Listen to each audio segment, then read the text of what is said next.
Pessoal, boa noite para vocês. A apresentação do professor Monte é tudo mentira, não tem nada disso. Na verdade, meus alunos fazem voodoo comigo, porque eu sempre estudo nas férias, de prova, etc. Está chegando a época de prova, então é péssimo. Mas eu queria pedir para vocês, antes de começar a apresentação, calma. É difícil pedir calma na idade de vocês querem tudo para ontem. Está chegando o dia da prova já. Você já estudou 80, 90, quase tudo que você deveria ter estudado.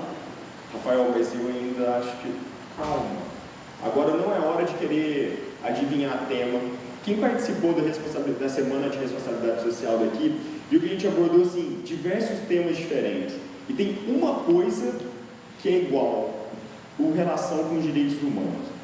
Coisa que vai cair na sua prova, que vai cair na sua redação no Enem e provavelmente no nosso vestibular, é trabalhar com os direitos humanos. Então hoje é uma aula que eu tenho certeza que eu estou acertando a sua prova. Eu não tenho dúvida, eu não sei exatamente qual é o tema que vai cair. Eu falei, por exemplo, sobre bullying um dia, no outro dia falei sobre liberdade de expressão, teve gente que falou sobre a questão...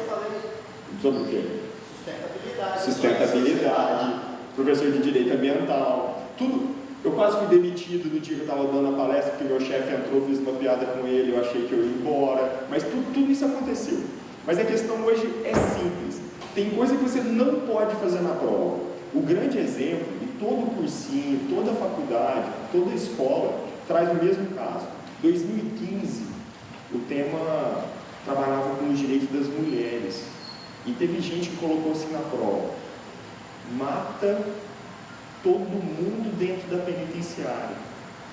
Se o cara cometeu um estupro, estupra ele. Se o cara bateu na mulher, bate até tirar os dentes. Vamos começar a pensar. Tudo isso zerou a prova do pessoal. Aí o pessoal sai para casa todo feliz, a mãe pergunta como que foi? Fui bem. A hora que vem a nota, 0. Tem algo que zera a sua prova, e 0 é a pior coisa que você pode fazer, é violar o tal dos direitos humanos. Vamos começar a pensar e vamos começar a refletir como você pode trabalhar isso, tanto na intervenção, quanto no desenvolvimento do seu texto. Hoje não é o dia que eu vou falar assim, faz isso, escreve aquilo, vou te passar assim, informações, para você ter calma. Só isso você precisa de um pouquinho de calma, não afoba. Tá chegando. Olha lá, às vezes eu tô calmo. Não, tudo vai dar certo. Olha só, primeira coisa, o cara quando vem para a faculdade de Direito, ele é apresentado algo que é chamado de Constituição. Constituição é a norma mais importante que tem no nosso Estado. E não é à toa que no começo da Constituição,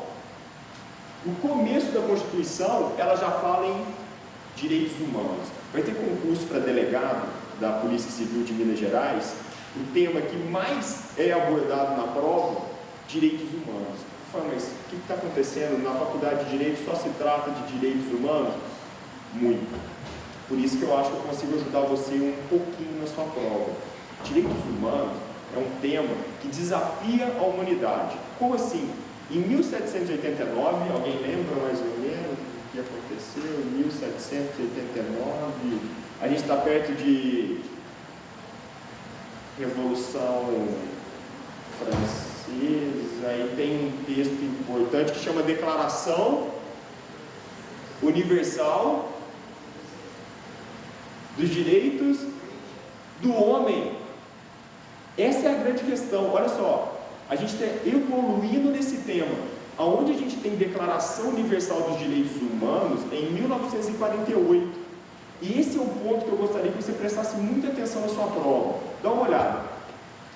Quem já assistiu algum filme sobre Segunda Guerra Mundial sabe que teve um fenômeno chamado Holocausto. Tem gente que fala em 8 milhões, tem gente que fala em 9 milhões de judeus mortos em campos de concentração. Eu tive a oportunidade de estudar um pedaço da minha faculdade na Alemanha e tinha uma matéria que era Direito Penal de Guerra. E a gente visitava os campos de concentração.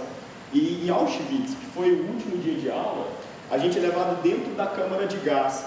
E é uma sala cheia de pedra e tem unha cravada na pedra. Então, imagina o desespero de uma pessoa na hora que percebe que o que está saindo não é a água do banho, e sim um gás letal. Você vê seu amigo, sua irmã, sua mãe, seu pai caindo do seu lado e você ali.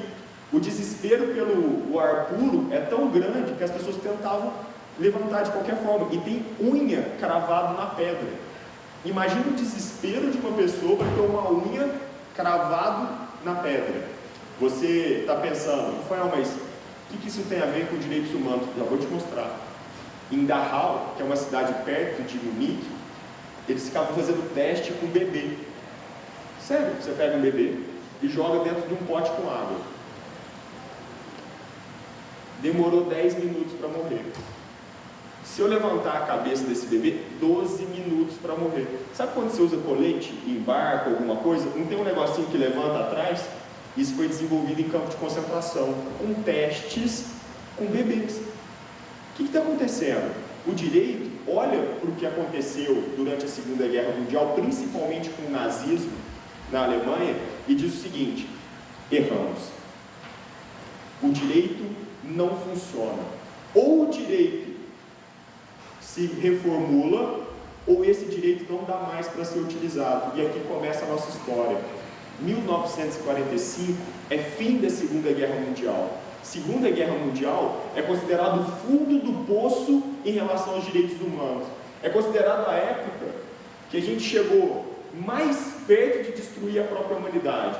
E se a gente vai reconstruir o direito, construir o direito novamente, a gente precisa construir um direito capaz de proteger os direitos humanos. Claro que isso é um grande desafio, mas olha, o objetivo depois da Segunda Guerra Mundial é proteção dos direitos humanos. Por isso que é essa febre por falar em direitos humanos. Ó, quem está anotando, marca isso. 1945, criação da ONU. O que é a ONU? Organização das Nações Unidas.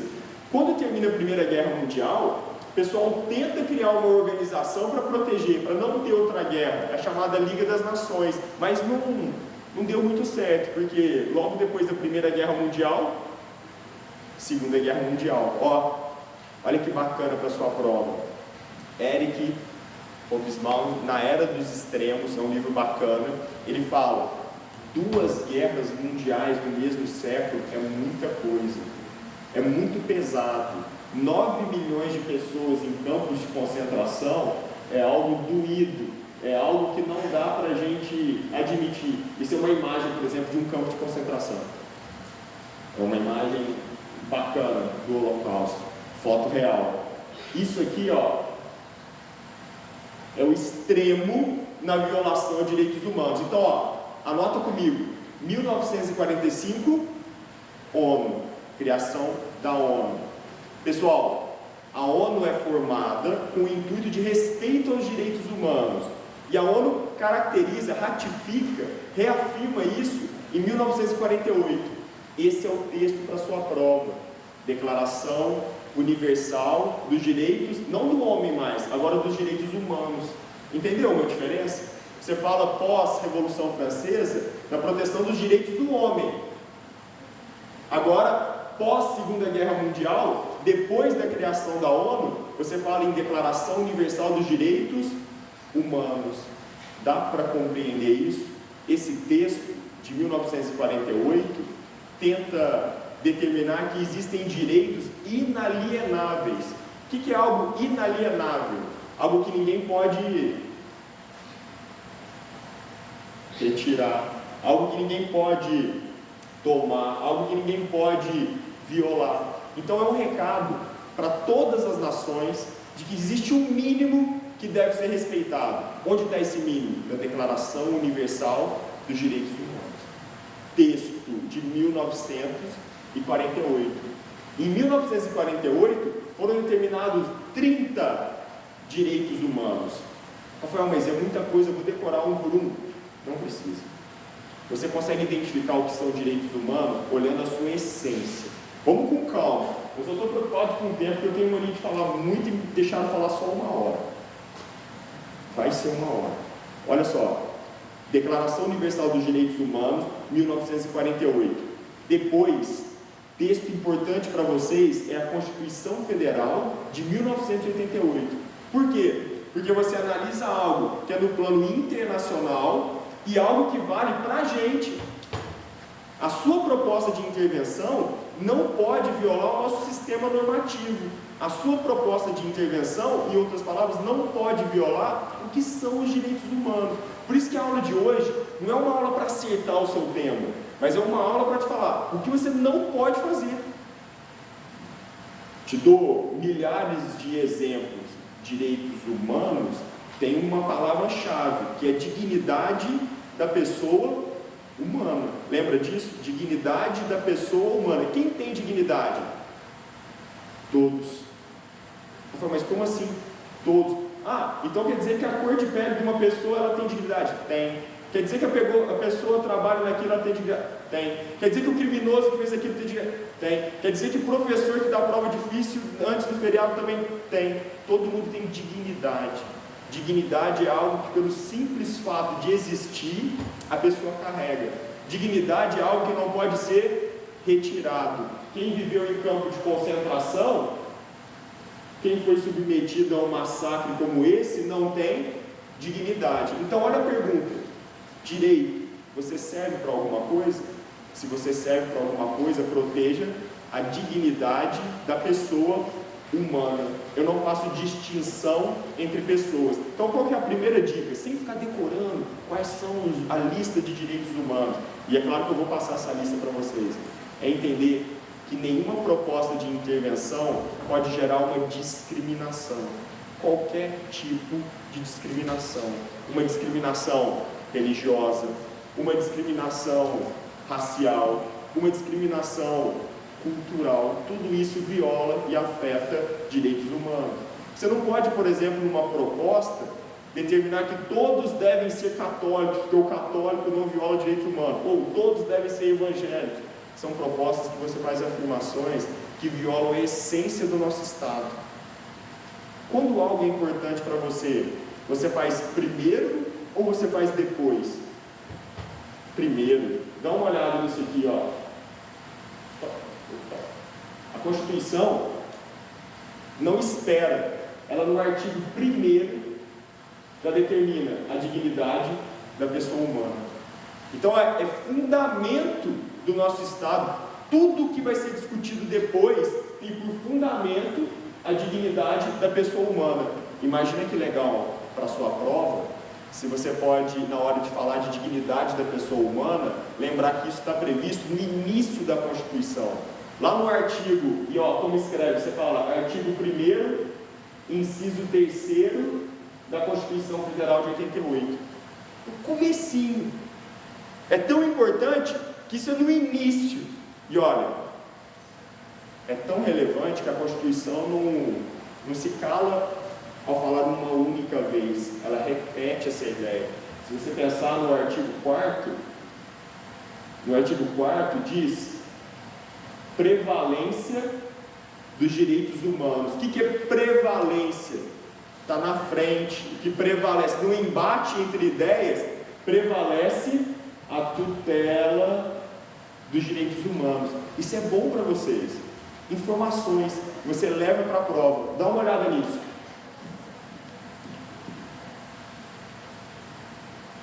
Surpresa. Leva para a prova uma informação de fora. Leva para a prova uma informação que seu concorrente não tem.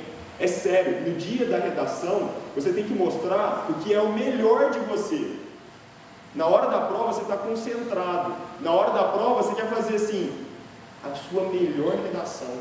Nada melhor do que isso, você levar algo de fora. Muita gente estuda um determinado autor, muita gente cita um livro, e eu estou te dando uma possibilidade para a sua prova. Porque, independente do tema que aparecer na prova, dá para falar de dignidade da pessoa humana. Falar em dignidade da pessoa humana é falar em direitos humanos. Essa é a ligação, esse é o link que dá ponto. Eu já trabalhei corrigindo prova, tanto da OAB, quanto corrigindo redação do Enem. E tem coisas na hora que você está corrigindo a redação do Enem que faz você, assim, verdadeiramente apaixonar pela prova. Informação que você traz de fora, você fala assim, essa pessoa é especial, essa pessoa tem bagagem.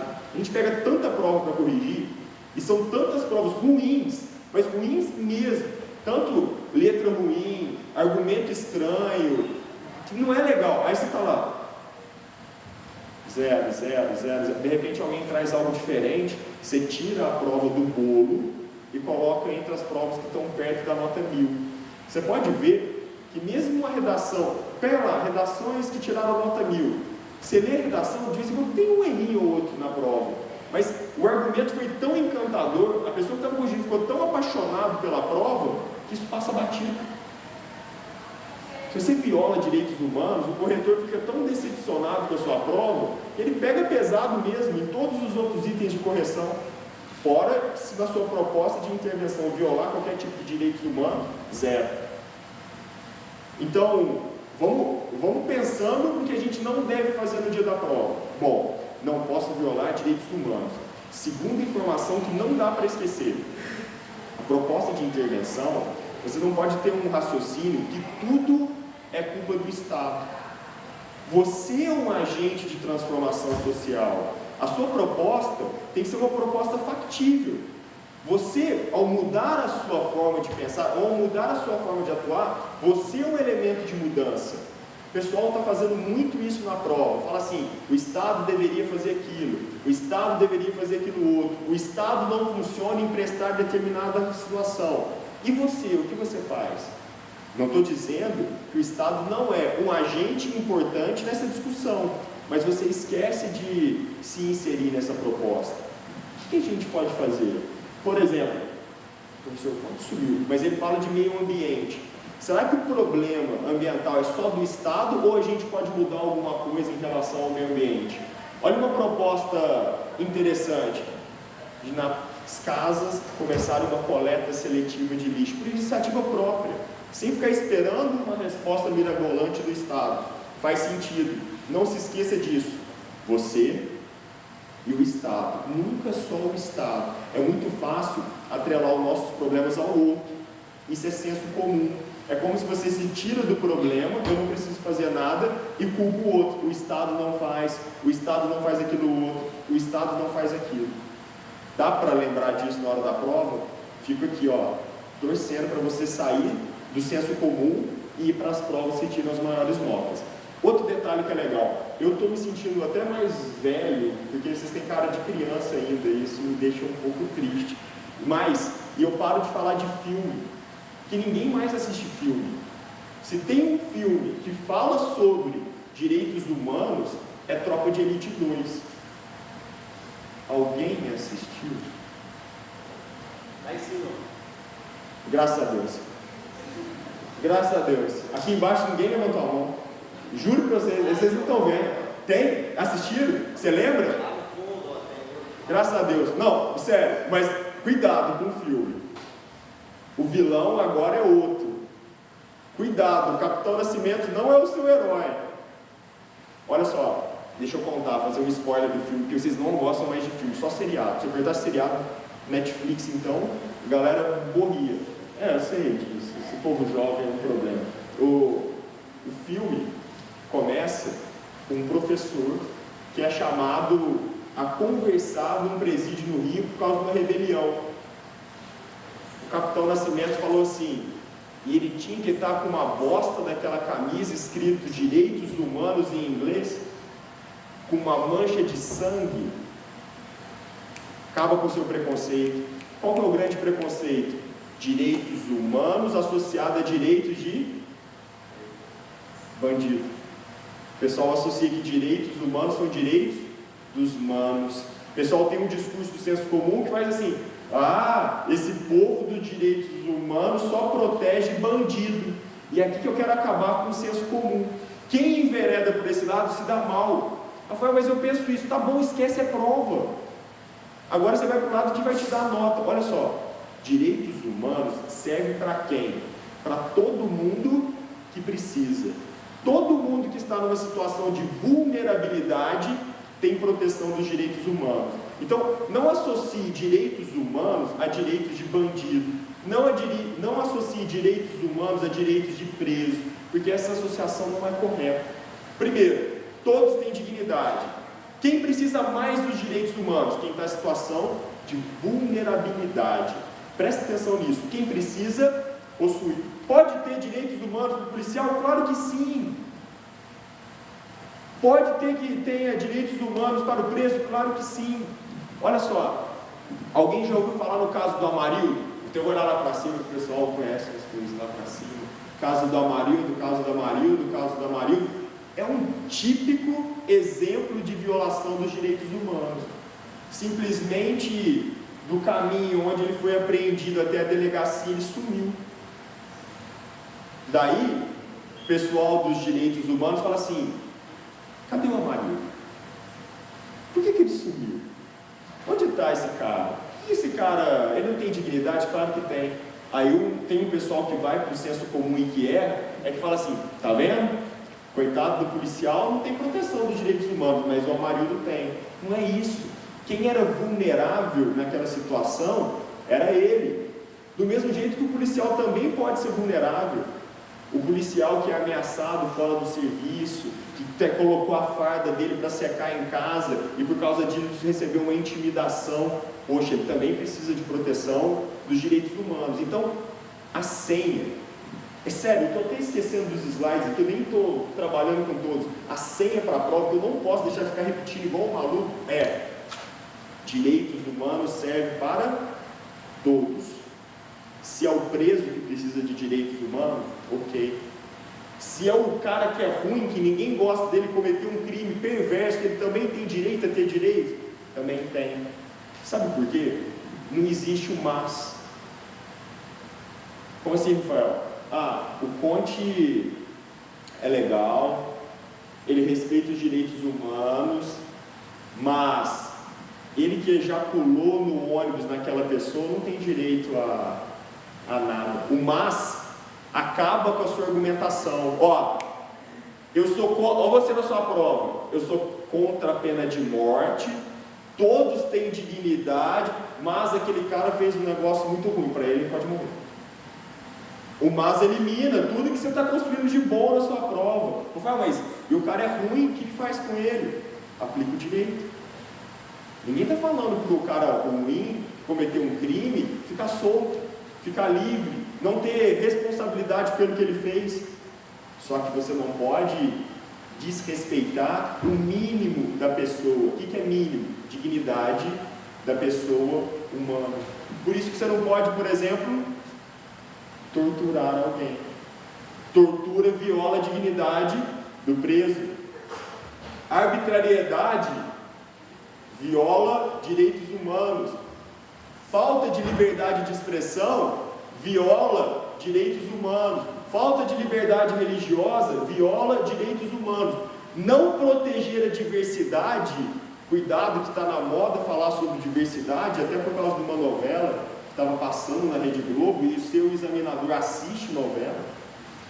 Você acha que não, mas tudo está na cabeça das pessoas e tem muita gente que defende ideia assim: família é homem, mulher e meus filhos. Ponto. Cuidado. É um argumento que não olha a diversidade. É você achar que o seu estilo de vida é o correto e o do outro é errado. Aí o cara vai na prova e fala assim: Deus fez Adão e Eva, não foi Adão e Ivo. Aí, peraí, o seu discurso na prova está demonstrando um preconceito de gênero. Meu Deus, cada um tem autonomia para escolher a sua forma de vida, e direitos humanos querem respeitar quem? Todos. Mas o cara é trans, sem problema. Mas o cara é asiático, não tem problema. Imagina a gente começar a permitir que para escolha de profissão ou escolha de faculdade faça pela cor da pele. Isso é maluquice. Não. Estados Unidos trabalhou na década de 60 com a diversidade de escolas, mas no sentido ruim. Essa escola era para branco, essa escola era para negro. A gente teve uma série de lutas encabeçadas por Martin Luther King que vão dizer o seguinte, presta atenção em mim: vamos lutar por uma igualdade material e não por uma igualdade formal. Se tem outra coisa que vai entrar para a sua prova, E aqui eu faço questão de mostrar para vocês se eu achar isso aqui. Pessoal, igualdade é diferente na sua prova. Igualdade para pessoas diferentes leva uma desigualdade. Olha seu argumento, que é o argumento que mais aparece. O pessoal tem pavor de se aparecer na prova do Enem. Cotas. Você pode fazer diversas propostas de intervenção sobre esse tema, mas o que você não pode fazer é violar direitos humanos. E como você não viola direitos humanos? Falando o seguinte: olha, vou fazer minha intervenção, vamos acabar com qualquer tipo de sistema de cotas, porque o que vale é quem tira a maior nota, ponto. Entra quem são os melhores, ponto. Então, você vai imaginar o vestibular da seguinte forma, ou o Enem. Aqui, tá o cara que morou fora do Brasil e estudou inglês nos Estados Unidos por 3 anos. Ele fez um colegial lá. Ele está aqui. Você que não teve acesso a uma língua estrangeira, está aqui. A prova é uma linha de chegada. Quem chegar primeiro, leva a vaga. Esse cara não é melhor que o outro. Esse cara teve o quê? Uma oportunidade que o outro não teve. Então, se ele está aqui na frente, ele dá um passo e passa. O outro tem que ser muito melhor. Claro que tem o efeito Silvio Santos. O que é o efeito Silvio Santos? É a história que um cara que é camelô, um dia montou uma banquinha, começou a vender as coisas e de repente é dono do segundo maior canal de televisão do Brasil. Eu falo que é o maldito efeito Silvio Santos, porque sua mãe olha e fala assim: é só você estudar que vai dar certo, trabalhe que vai dar certo. Esse cara está longe, esse cara tem que ser tratado diferente, porque eles estão em posições diferentes. A ideia de um problema de cotas não violando direitos humanos é colocar as pessoas aqui, em patamar de igualdade, igualar uma disputa. Como você vai zerar a sua prova se você defender um sistema de cotas para quem já tem vantagem? Ah, não, cota para quem tem baixa instrução ou para quem é baixa renda, eu não aceito não. Ou só aceito se tiver cota para quem é milionário também. Porque onde já se viu, se tem para um, tem que ter para o outro, pessoal. Passar uma tábua igual para todos é uma forma de gerar uma desigualdade. Quando você trabalha com o tema cotas, você está querendo gerar, na verdade, uma igualdade de disputa.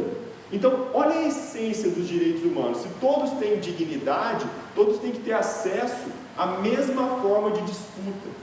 Não dá para você admitir um sistema de ingresso onde uma pessoa tem vantagem em relação à outra. Não dá para... E eu conto isso para os meus alunos de direito que querem fazer concurso depois de formado. Agora, se eu quero fazer concurso para ser juiz. Aí eu falo: beleza, vamos estudar. Aí um aluno vira e fala assim para mim: aqui, eu vou formar, mas eu preciso trabalhar. Aí eu falo: legal, tal. Eu vou trabalhar o dia inteiro, quando eu chegar em casa eu vou estudar. Dá para estudar? Eu falo: claro que dá. Pega firme que dá certo, vai fundo. Só que eu tenho outro aluno que fala assim para mim: Rafael, meu pai não me deixa trabalhar, ele me paga para eu não trabalhar. Aí eu falo: pô, coisa boa, como funciona isso? Não, ele paga a minha academia, paga um cursinho para eu ficar estudando e falou assim: filho, só se preocupe em fazer a prova da magistratura. Os dois vão disputar a mesma vaga. Quem tem mais chance de passar? O segundo. O cara tem todo o tempo do mundo, está descansado na hora que ele vai estudar, ele tem uma chance muito maior de ser aprovado do que o outro. Ninguém está dizendo que o outro não vai ter um caso que você vai ler no jornal, que o cara trabalhava como lixeiro e ficou lendo o resto de material e foi aprovado numa prova dessa. Mas a questão não é essa, a questão é de probabilidade. Quem tem a probabilidade maior? Aquele. Isso você leva para o sistema de cotas. O sistema de cotas não pode gerar uma vantagem. O sistema de cotas tem que gerar sempre uma igualdade de condições. Se você se preocupar com igualdade de condições, sua intervenção é boa. Se você gerar vantagem para alguém, sua intervenção é ruim. Porque os direitos humanos trabalham com uma ideia de igualdade. Mas não é qualquer tipo de igualdade, é igualdade real. Não é igualdade na lei, não é igualdade da forma. Tudo bem? Preciso só te falar mais uma coisa antes da gente ver o vídeo. Se todo mundo possui dignidade, isso é Kant, para quem quiser levar para a prova, se todo mundo possui dignidade, ninguém pode ser objeto para concretizar o interesse de outra pessoa. Você nunca pode descartar um ser humano, porque objeto a gente descarta. Objeto se amassa e joga fora. Pessoa não dá. Pessoa tem dignidade.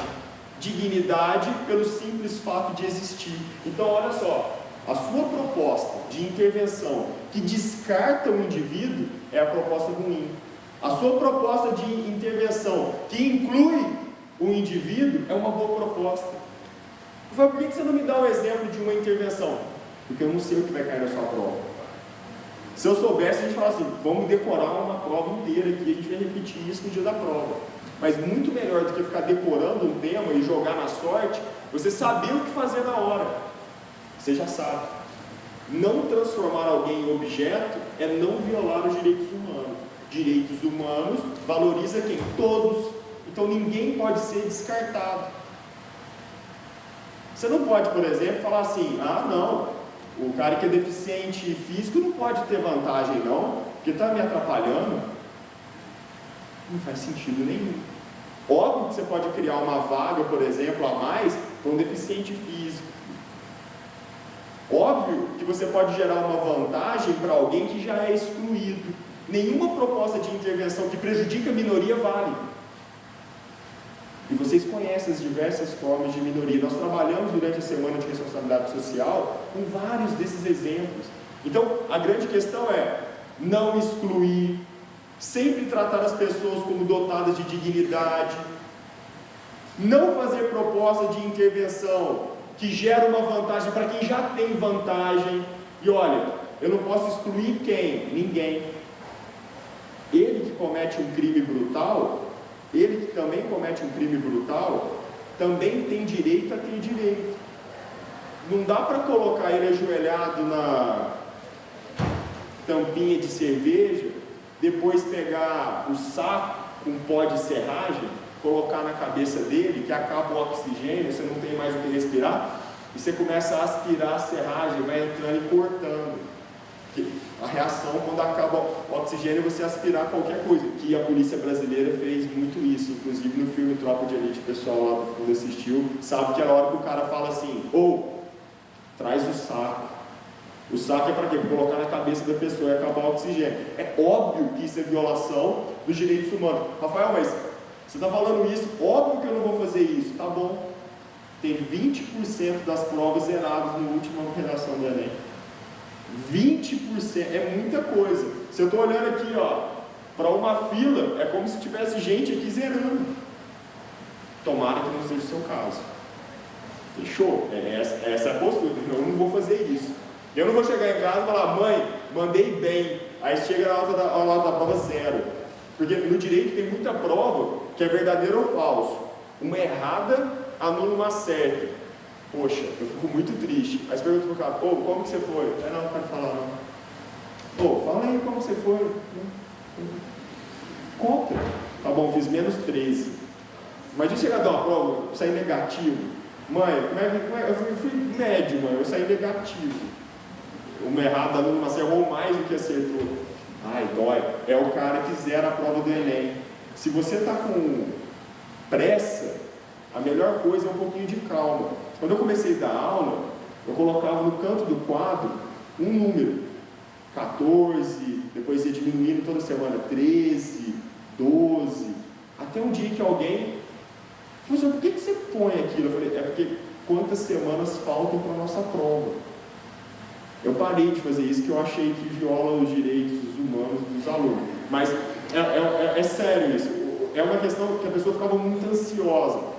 Se você tiver um pouquinho de calma, usar tudo aquilo que você estudou, não fazer loucura, eu sempre brinco em prova aqui no direito, se você não usar drogas antes de fazer a prova, não fazer loucura, a prova é simples. A prova, é o que você está treinado a fazer. Você não vai inventar na hora da prova. A redação é simples. A linguagem que você tem que usar é uma linguagem correta, uma linguagem adequada. Não precisa ser rebuscada, não precisa ter erro de concordância verbal, não pode ter erro gramatical, mas você não precisa ficar utilizando palavras que não combinam com você. Você não precisa utilizar um vocabulário que te torna velho, sendo que você é jovem. Isso é importante na hora da prova. A redação é o que há de melhor de você. Não seja uma pessoa que viola direitos humanos. Eu falo, mas eu adoro violar na hora da prova, não.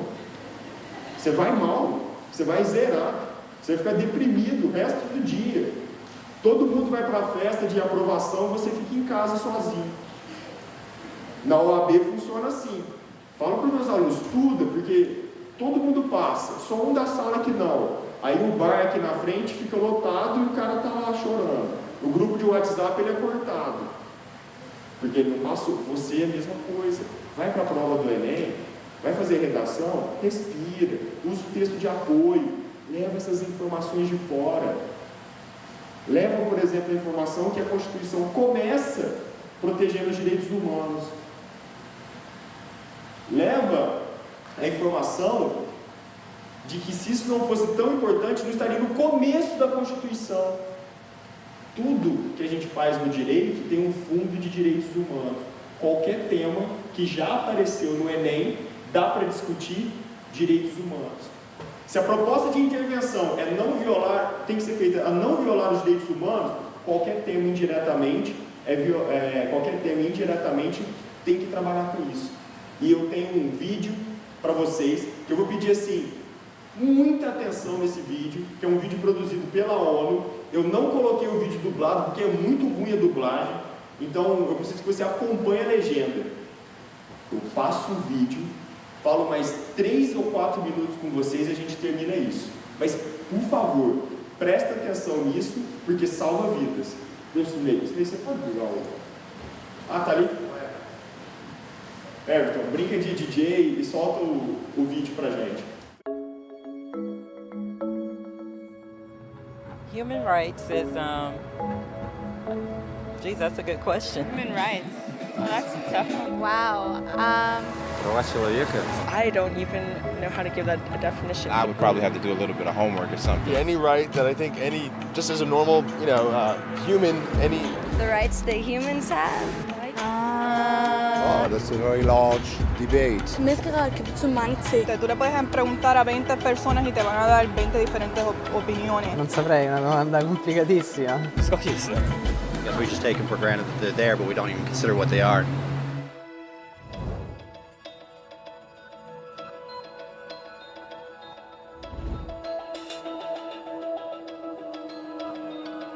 Human rights are the rights you have simply because you're human. It's how you instinctively expect and deserve to be treated as a person, like the right to live freely, to speak your mind, and to be treated as an equal. There are many kinds of rights. Most apply to a certain group. But human rights are the only ones that apply to absolutely everyone, everywhere. That means kids, old people, poor people, basketball players, garbage men, rappers, teachers, Africans, Indians, Albanians, Christians, Muslims, Kabbalists, atheists, your mom, your dad, your next door neighbor, and you all have the exact same human rights. In other words, they're universal. But the question remains, what are they? Name the human rights? What the human rights are? The right to live. Equality between all peoples. Right to religion, the right to... Is there supposed to be a list somewhere I should be aware of?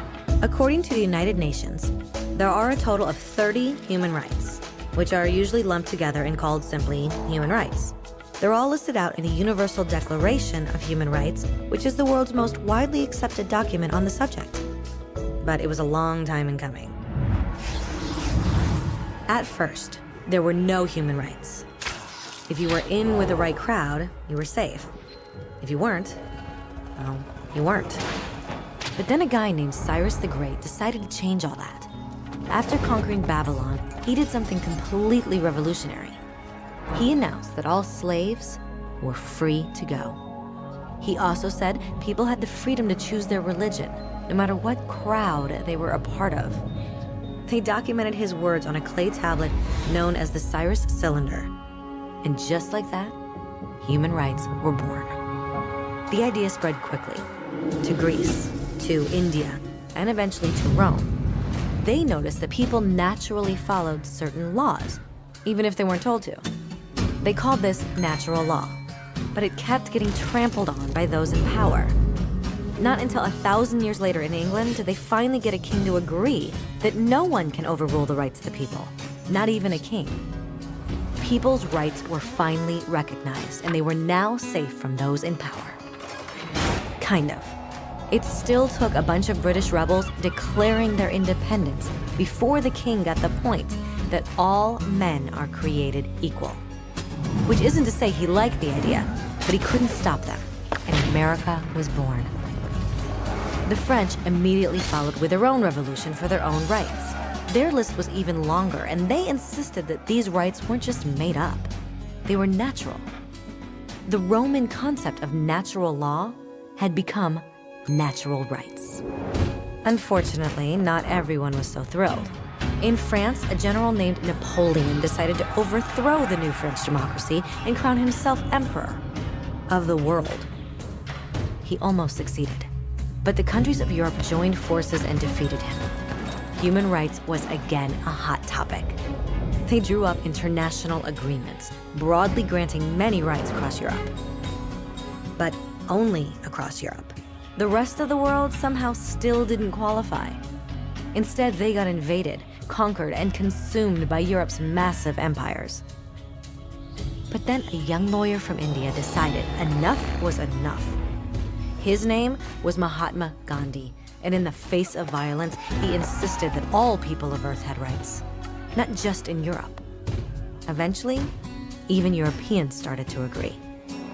But it wasn't going to be that easy. 2 world wars erupted. Hitler exterminated half the Jewish population of Earth in horrifying Nazi death camps. And all told, 90 million people died. Never had human rights been so terrifyingly close to extinction. And never had the world been more desperate for change. So the countries of Earth banded together and formed the United Nations.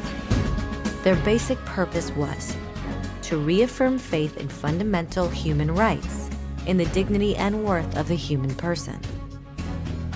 But what were human rights? Were they the proclamations of Cyrus, the natural laws of Rome, the declarations of France? Everyone seemed to have a slightly different idea of what human rights should be. But under the supervision of Eleanor Roosevelt, they finally agreed on a set of rights that applied to absolutely everyone. The Universal Declaration of Human Rights. The French concept of natural rights had finally become human rights. So, in summary, at first, only a few lucky people had any rights, until one of those guys decided, hey, other people should have some rights too, which was great, except not everyone agreed. And it only took a few thousand years of fighting and declarations and more fighting until everyone finally agreed that human rights should apply to everyone. And they all lived happily ever after. Except for one little problem. If people have the right to food and shelter, why are 16,000 children dying of starvation every day? 1 every 5 seconds. If people have freedom of speech, why are thousands in prison for speaking their minds? If people have the right to education, why are over 1 billion adults unable to read? If slavery has truly been abolished, why are 27 million people still enslaved today? More than twice as many as in 1800. The fact is, when it was signed, the Universal Declaration of Human Rights did not have the force of law. It was optional. And despite many more documents, conventions, treaties, and laws, it's still little more than words on a page. So the question is, who will make those words a reality? I have a dream today. When Dr. King marched for racial equality, he was marching for rights that had been guaranteed by the United Nations for almost 2 decades. But still, he marched. When Nelson Mandela stood up for social justice in the 1990s, his country had already agreed to abolish such discrimination for almost 40 years. But still, he fought. Those who fight today against torture, poverty, and discrimination are not giants or superheroes. They're people. Kids, mothers, fathers, teachers. Free-thinking individuals who refuse to be silent. Who realize that human rights are not a history lesson. They're not words on a page. They're not speeches or commercials or PR campaigns. They are the choices we make every day as human beings. They are the responsibility we all share to respect each other, to help each other, and to protect those in need. As Eleanor Roosevelt said, where, after all, do universal human rights begin? In small places close to home. So close and so small that they cannot be seen on any maps of the world. Yet they are the world of the individual person, the neighborhood he lives in, the school or college he attends, the factory, farm, or office where he works. Such are the places where every man, woman, and child seeks equal justice, equal opportunity, equal dignity without discrimination. Unless these rights have meaning there, they have little meaning anywhere.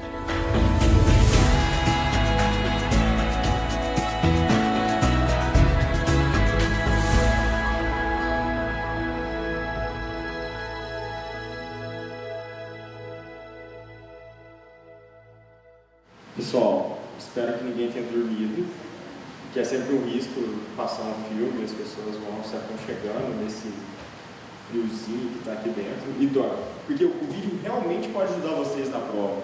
Foi mais ou menos um resumo de tudo aquilo que a gente está trabalhando. Eu vou deixar para vocês o link do vídeo, que vale a pena ser assistido, é um documento produzido pela própria ONU, tem ele na versão dublada, mas é meio ruim a versão dublada, e você pode, em casa, acessar a Declaração Universal dos Direitos Humanos. Lá você encontra quais são os 30 direitos estabelecidos ali. Foi o consenso em 48. Então fica claro para vocês, mesmo se você não decorar os 30 presentes ali, lembre sempre do seguinte, tem a ver com inclusão, tem a ver com direito à diversidade, tem a ver com igualdade de oportunidade. Você pode encaixar aqui o tema do machismo. Por que a mulher realiza o mesmo trabalho que o homem e tem uma remuneração, na média, muito inferior? Por que a mulher trabalha igual ao homem e ela tem obrigações domésticas que o homem não tem? Por que a mulher tem uma lei que a protege, que é a chamada Lei Maria da Penha? Essa lei não é inconstitucional. Mas, Rafael, não tem uma lei para o homem também? Tipo uma lei João Valadão? Só vai ter essa tal de Lei Maria da Penha? Pessoal, estou te falando desde o começo. Não dá para ter vantagem para quem já possui vantagem. Você só dá uma vantagem para quem está em desvantagem. A Lei Maria da Penha não dá super vantagem para as mulheres, só tenta equiparar. Se você fizer uma estatística, quem mais sofre com violência doméstica não é o homem. Quem sofre com violência doméstica é a mulher. Então, se ela é a grande vítima, eu vou criar uma lei para equiparar a mulher ao homem. Olha, direitos humanos novamente trabalhando com a ideia de dignidade. Eu tento recuperar a dignidade em qualquer tipo de situação. A pessoa que é vítima de um discurso do ódio, um hate speech, por que isso não funciona? Porque você está afetando a dignidade daquela pessoa, daquele grupo. Por que não dá para fazer um discurso, por exemplo, contra os judeus, como aconteceu na Alemanha nazista? E eu até ia brincar, porque nós temos aqui com o nosso intercambista, ele é diretamente da Argentina, para ficar aqui com a gente. Quanto tempo para ficar aqui? 5 dias. É legal, a gente tem um convênio com algumas faculdades da Argentina e todo ano vem alguém da Argentina para cá. Espero que esteja gostando da faculdade. Hablas espanhol? Sim. E português?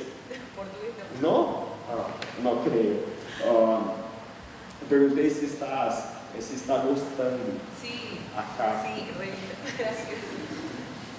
Inglês? Pouquinho? Ok. Pessoal, assim, é legal. Nossa faculdade tem um setor todo voltado para as relações internacionais, eu sempre gosto de divulgar isso. Porque até na última palestra teve um menino que falou assim para mim: Rafael, você estudou na Alemanha? Eu falei: estudei. O menino falava um alemão perfeito. Aí eu falei: poxa, dá para você usar isso no seu Enem. Aí ele falou assim: mas como assim? Poxa, todo campo de concentração nazista tinha uma frase em alemão, e ele conhecia a frase: Arbeit macht frei, só o trabalho liberta. É uma mentira, porque quem chegava em Auschwitz olhava para aquela frase, só o trabalho liberta, mas todo mundo olhava para o lado via chaminé, sabia que só saía dali pela chaminé. Só que é canalha a frase. E ele falou assim: posso colocar isso então na minha prova? Eu falei: deve. Você está levando algo de fora para a prova, algo que ele tem domínio. Mas eu não sei falar alemão. Não importa. Importa o que você estudou, um livro que você leu, um filme que você assistiu. Tudo isso você pode levar para a sua prova. Um autor, um cara da filosofia. Tudo isso é importante para vocês. Agora, não faça isso de forma forçada. Não vai lá pegar assim, na véspera da prova, entra na internet as frases para o Enem. Vou decorar 2 aqui, porque você força a barra. Tem um cara lá, você conta para ele, vai cair ou elefante ou minhoca. Aí o cara só estudou minhoca. Chega no dia da prova, cai o tema elefante. Aí ele começa: o elefante é grande, tem um rabo que parece uma minhoca. Por falar em minhoca, você força a barra na hora da prova. Então, se você for utilizar a frase, se você for utilizar um autor, o pessoal adora usar Kant, por exemplo, entenda um pouquinho da situação, para não parecer que foi forçado. Se você vai usar a Constituição, entenda um pouquinho que é a lei mais importante, que começa falando de dignidade, que trabalha com direitos humanos. É só isso que eu te peço para a sua prova. Eu queria, de coração, desejar muita sorte para vocês, falar que estou à disposição para quem quiser conversar um pouquinho sobre o curso de Direito ou tirar alguma dúvida sobre a prova do Enem. Hoje não é uma aula de temas que podem cair no Enem, mas é uma aula do que você não pode fazer na prova do Enem. No nosso material de apoio tem aqueles casos que eu contei para vocês, o cara que estuprou tem que ser estuprado, se o cara causou um mal para a pessoa, a gente dá porrada nele do outro lado da rua, cadeira elétrica no Brasil, que mais? A melhor, quer dizer, a pior. Solução brilhante de intervenção social para diminuir a criminalidade, matar todo mundo que está no presídio. Aí o cara não viu o filme Carandiru, não sabe que isso é um extermínio. Tem gente que flerta com genocídio. Vamos castrar aquelas pessoas para elas não se reproduzirem aquele mal. Cuidado! Não tô inventando, eu não sou criativo. Fica rindo da minha cara, mas é sério. Pessoal, teve um ponto de uma pessoa, isso para mim não é prova, de verdade. A pessoa estava falando que a gente tinha que embranquecer a nossa sociedade. Embranquecer, olha o que a pessoa utilizou numa proposta de intervenção social: embranquecer para parecer com um povo europeu. Tá bom? Nosso problema social é por causa de uma questão de cor de pele. Valeu. Ou lugar de mulher em determinados locais pré-estabelecidos. Ou que o cara que é homossexual não pode jogar futebol. Bom, porque se imagina, eu estou no vestiário lá, trocando de roupa, tem um homossexual do meu lado, eu quebro a cara dele. Cuidado com esse tipo de argumento. Todo tipo de argumento que atrapalha a diversidade, que não inclui, viola direitos humanos. E é zero mesmo, de verdade, de coração.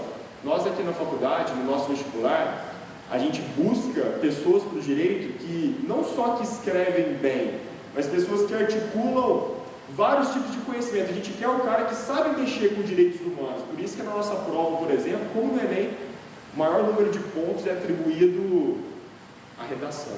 Pessoal, boa sorte, calma, calma, não desespera, tá chegando a hora, é a sua hora, força.